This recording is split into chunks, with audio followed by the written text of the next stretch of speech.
This explains a fair bit. First of all, here is 1 kilometre. From there to there, 1,000 metres, that's 1 kilometre. So when you look at that dam wall, you can see how it's 1.5 kilometres. Now, I saw no water beneath that dam wall. There wasn't any, there was a road. That 3D model in the office showed no road, it showed water. So that was an old model before this safety upgrade was started. So what they've done, they've dried that up, built a construction road coming down here, re-establish existing road which goes back up to the dam wall. So they re-established, so it was already there, then it was washed out because it was part of the white water of Guaida River, and now they're re-establishing it. And they're building all new stuff here. It doesn't say you are here, so I can't actually see where I am.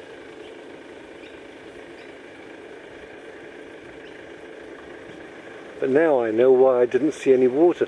I'm not sure where the water comes out of. I'm sure there must be a mechanism to release it. Unless it's this, see the fuse plug, it's called a fuse plug? Do you reckon that could be it? No, I don't think so. Anyway, it's interesting.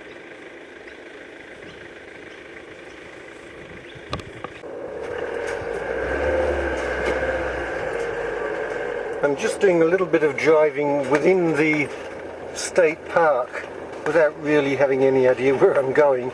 I'm just following this track to, I guess, see where it does go. Well, the track led to here, to water. And one of the rules of the park, that's on the signposts, is that you mustn't block any roads that lead to water, so that people with boats can come and launch them. So I pulled off there and parked there under those trees.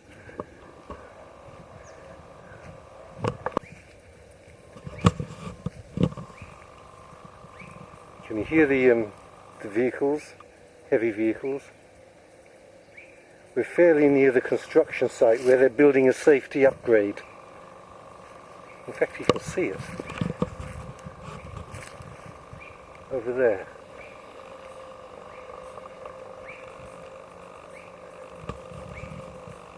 And the noise is coming across this water very well.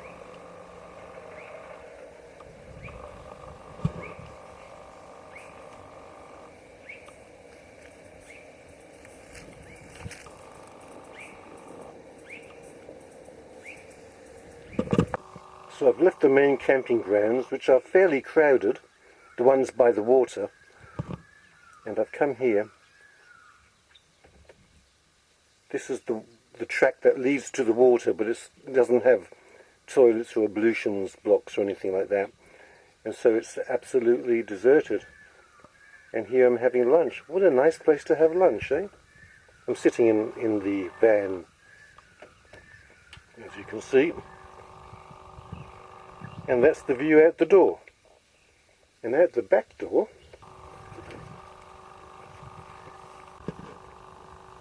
there is the dam again, or Copeton Waters as they like to call it. So I moved from Sea Point Knob, did the 15-minute drive, and now I'm parked just next to this construction site where they're doing the safety upgrade, where it says no entry. I'm parked in that little bit there, so I'm away from this JC park where there's quite a bit of activity going on because it's got the amenities. And up here I've got the water. I'm within about a 10-15 minute walk of the amenities if I need them, and I've got no one else around me. Every now and again a little bit of construction noise, but not so much in the van. If I'm outside I can hear it. So here's the construction site. They've got those flotation devices, the yellow things floating on the surface, just to keep scum and dirt and dust away out of the main water. You see the dam wall that they're building as part of the new safety upgrade.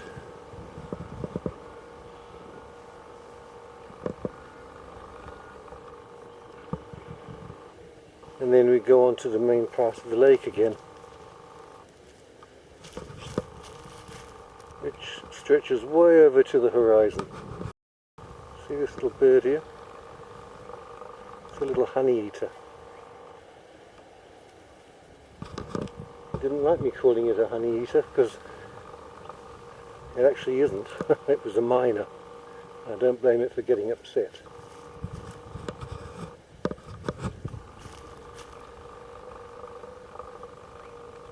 Okay, I think I'll leave the park now.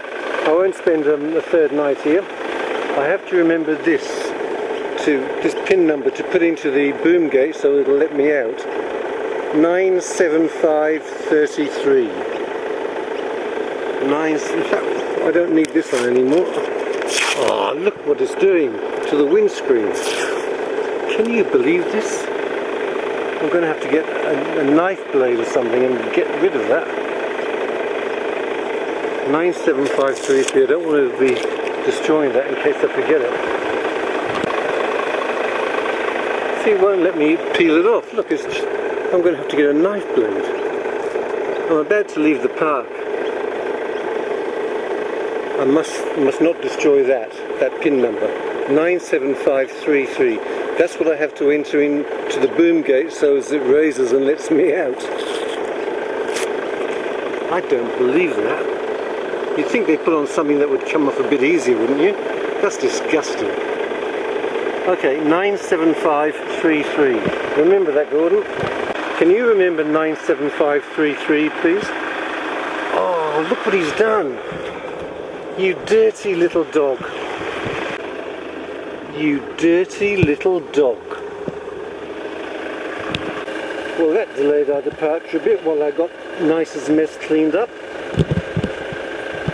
It's actually not Nice's fault, you know. About 3 months ago I noticed a tapeworm in his stool when he was doing his business, which horrified me. I was worming him, but when I looked at the instructions as to what the worming did, it did things like whipworm, roundworm, hookworm, but no tapeworm. So I went out and bought tapeworm stuff and gave it to him. And as per the instructions, which says monthly, I've been giving him a monthly tapeworm. But ever since I've been giving him the tapeworm tablet, he has not been going regularly. He doesn't go in the morning and in the afternoon the way he used to. And when he does go, he's not doing firm stools anymore. It's what you saw just now, sloppy stuff. So I think I may have to take him to the vet to find out what's going on inside his intestines. In the meantime, there is a tap just up there, which was very helpful because I was able to use that to wash out the bedding. Well, it's not bedding, but it's the protection. I'm so glad I used protection for the car seats, for their seats. It might take a while to dry, so I'll put that in the back while it dries, because I just happen to have another one there. So I've got two. There's going to be one each, but they don't like sleeping on it. They want to keep sleeping on the bed. So this one I'll put there now. And this can actually go back. There was only one corner that's wet. And you're not going in there. We're going to keep driving. We're leaving the park. You have just delayed that. Okay, we're leaving. 97533 as I remember. 97533. Oh, and the hatch. Oh look, up it goes. We're free! Free at last! Free at last! I have a dream.